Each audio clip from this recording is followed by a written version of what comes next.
Chapter 9, Going to Town. After the sugar snow had gone, spring came.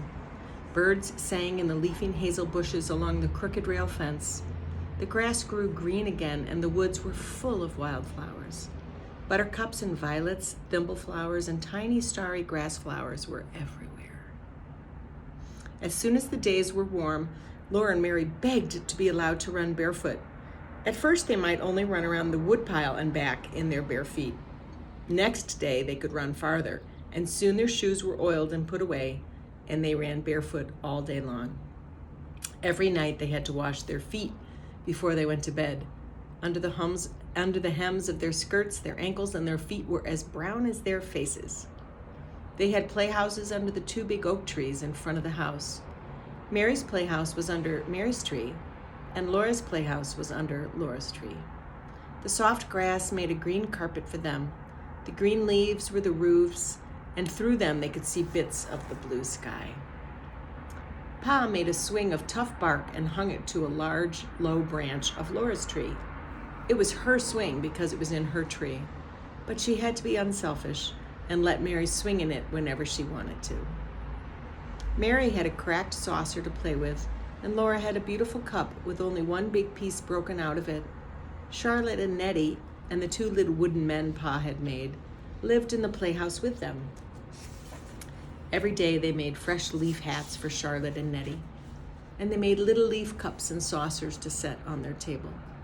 The table was a nice, smooth rock. Suki and Rosie, the cows, were turned loose in the woods now to eat the wild grass and the juicy new leaves. There were 2 little calves in the barnyard and 7 little pigs with the mother hog in the pig pen. In the clearing he had made last year, Pa was plowing around the stumps and putting in his crops. One night he came in from work and said to Laura, "What do you think I saw today?" Well, she couldn't guess. Pa said, "When I was working in the clearing this morning, I looked up, and there at the edge of the woods stood a deer. She was a doe, a mother deer, and you'll never guess what was with her." "A baby deer?" Laura and Mary guessed together, clapping their hands. "Yes," Pa said. "Her fawn was with her. It was a pretty little thing, the softest fawn color, with big, dark eyes. It had the tiniest feet, not much bigger than my thumb, and had slender little legs and the softest muzzle. It stood there and looked at me with its large, soft eyes, wondering what I was. I was not afraid at all." "You wouldn't shoot a little baby deer, would you, Pa?" Laura said. "No, never," he answered. "Nor its Ma, nor its Pa. No more hunting now till all the little wild animals have grown up. We'll just have to do without fresh meat until fall." Pa said that as soon as he had the crops in, they would all go to town. Laura and Mary could go too. They were old enough now. They were very much excited, and next day they tried to play going to town. They could not do it very well because they were not quite sure what a town was like. They knew there was a store in town, but they had never seen a store. Nearly every day after that, Charlotte and Nettie would ask if they could go to town. But Laura and Mary always said, "No, dear, you can't go this year. Perhaps next year, if you are good, then you can go." Then one night Pa said, "We'll go to town tomorrow." That night, though it was the middle of the week, Ma bathed Laura and Mary all over, and she put up their hair. She divided their long hair into wisps, combed each wisp with a wet comb, and wound it tightly on a bit of rag. There were knobby little bumps all over their heads, whichever way they turned on their pillows. In the morning, their hair would be curly. They were so excited that they did not go to sleep at once. Ma was not sitting with her mending basket as usual. She was busy getting everything ready for a quick breakfast and laying out the best stockings and petticoats and dresses and Pa's good shirt, and her own dark brown calico with the little purple flowers on it. The days were longer now. In the morning, Ma blew out the lamp before they finished breakfast. It was a beautiful, clear spring morning. Ma hurried Laura and Mary with their breakfast, and she washed the dishes quickly. They put on their stockings and shoes while she made the beds. Then she helped them put on their best dresses, Mary's china blue calico, and Laura's dark red calico. Ma buttoned Laura up the back, and then Ma buttoned Mary.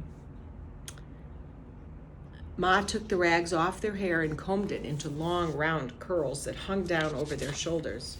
She combed so fast that the snarls hurt dreadfully. Mary's hair was beautifully golden, but Laura was only a dirt-colored brown. When the curls were done, Ma tied their sunbonnets under their chins. She fastened her collar with the gold pin, and she was putting on her hat when Pa drove up the gate. He had curried the horses till they shone. He had swept the wagon box clean and laid a clean blanket on the wagon seat. Ma, with baby Carrie in her arms, sat up on the wagon seat with Pa, and Laura and Mary sat on a board fastened across the wagon box behind the seat. They were happy as they drove through the springtime woods. Carrie laughed and bounced, Ma was smiling, and Pa whistled while he drove the horses. The sun was bright and warm on the road. Sweet, cool smells came out of the leafy woods.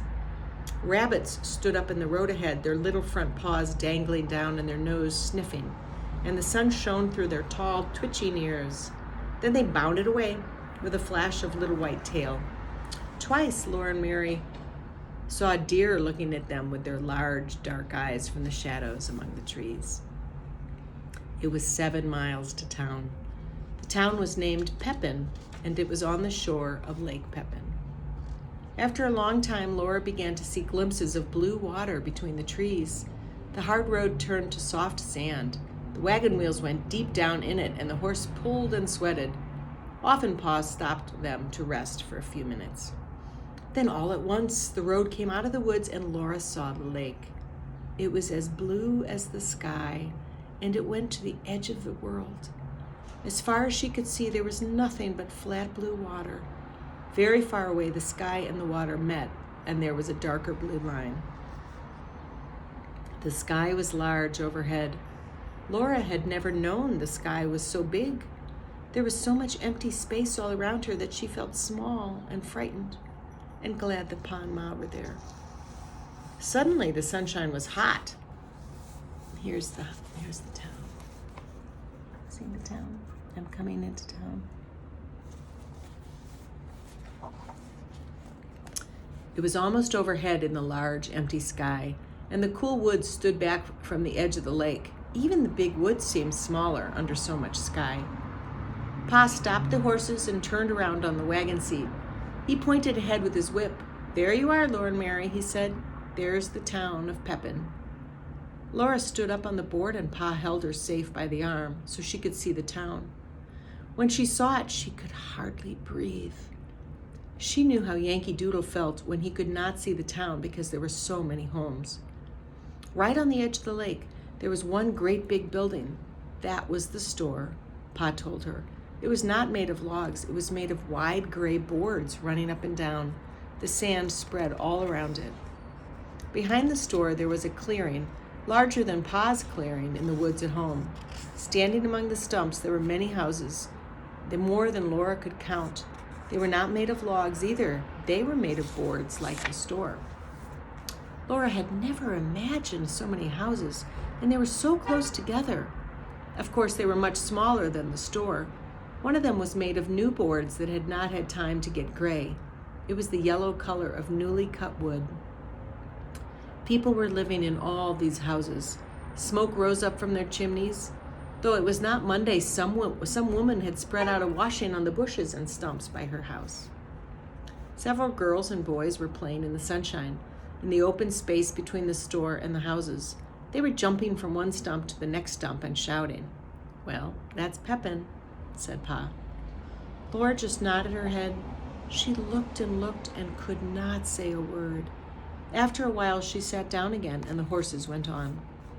They left the wagon on the shore of the lake. Pa unhitched the horses and tied one to each side of the wagon box. Then he took Laura and Mary by the hand, and Ma came beside them carrying baby Carrie. They walked through the deep sand to the store. The warm sand came in over the tops of Laura's shoes. There was a wide platform in front of the store, and at one end of its steps went up to it out of the sand.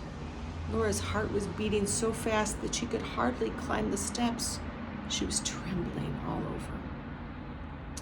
This was the store to which Pa came to trade his furs.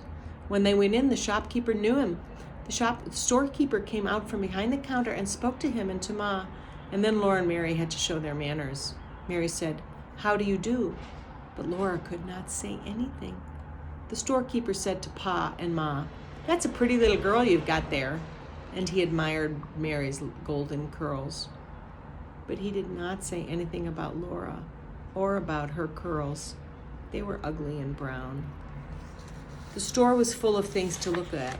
All along one side of it were shelves full of colored prints and calicos. There were beautiful pinks and blues and reds and browns and purples. On the floor along the sides of the plank counters there were kegs of nails and kegs of round gray shot, and there were big wooden pails full of candy.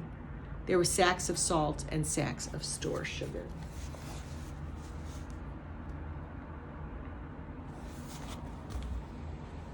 In the middle of the store was a plow made of shiny wood with a glittering bright plowshare, and there were steel axe heads and hammer heads and saws and all kinds of knives, hunting knives and skinning knives and butcher knives and jackknives. There were big boots and little boots, big shoes and little shoes. Laura could have looked for weeks and not seen all the things that were in that store. She had not known there were so many things in the whole world. Pa and Ma traded for a long time. The storekeeper took down bolts and bolts of beautiful calicos and spread them out for Ma to finger and look at and price. Laura and Mary looked, but must not touch. Every new color and pattern was prettier than the last, and there were so many of them. Laura did not know how Ma could ever choose. Ma chose 2 patterns of calico to make shirts for Pa, and a piece of brown denim to make him a jumper. Then she got some white cloth to make sheets and underwear. Pa got enough calico to make Ma a new apron. Ma said, "Oh no, Charles, I don't really need it." But Pa laughed and said she must pick it out, or he would get her the turkey red piece with the big yellow pattern. Ma smiled and flushed pink, and she picked out a pattern of rosebuds and leaves on a soft, fawn-colored ground. Then Pa got for himself a pair of galosses and some tobacco to smoke in his pipe. And Ma got a pound of tea and a little paper package of store sugar to have in the house when company came. It was a pale brown sugar, not dark brown like the maple sugar Ma used for every day. When all the trading was done, the storekeeper gave Mary and Laura each a piece of candy. They were so astonished and so pleased that they just stood looking at their candies. Then Mary remembered and said, "Thank you." Laura could not speak. Everybody was waiting and she could not make a sound. Ma had to ask her, "What do you say, Laura?" Then Laura opened her mouth and gulped and whispered, "Thank you." After that, they went out of the store.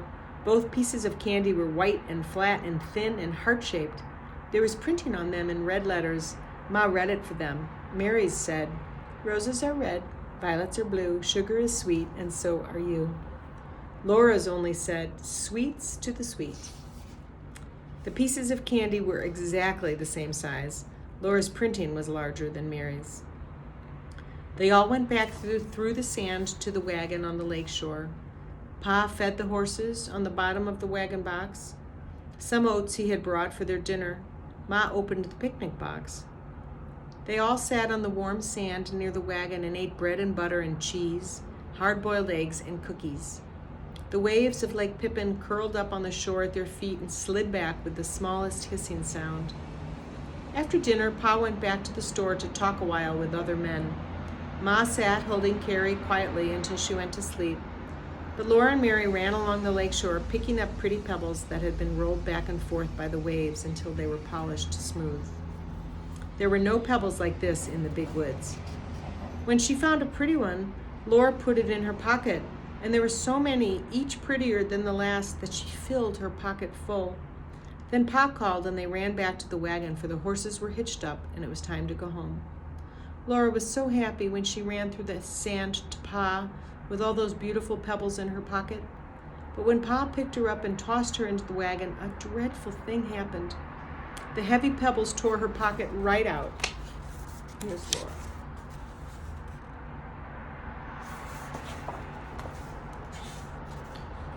Right out of her dress, the pocket fell and the pebbles rolled all over the bottom of the wagon box. Laura cried because she had torn her best dress. Ma gave Carrie to Pa and came quickly to look at the torn place. Then she said it was all right. "Stop crying, Laura," she said. "I can fix it."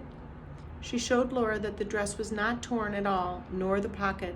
The pocket was a little bag sewed into the seam of the dress skirt and hanging under it. Only the seams had ripped. Ma could sew the pocket in again, as good as new. "Pick up the pretty pebbles, Laura," Ma said, and another time don't be so greedy." So Laura gathered up the pebbles, put them in her pocket, and carried the pocket in her lap.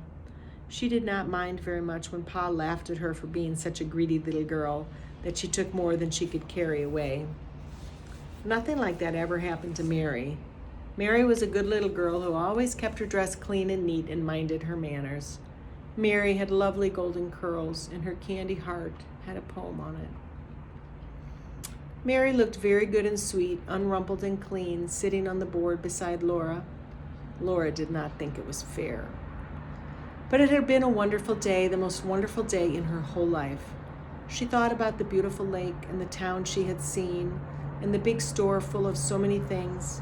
She held the pebbles carefully in her lap, and her candy heart wrapped carefully in her handkerchief until she got home and could put it away to keep always. It was too pretty to eat.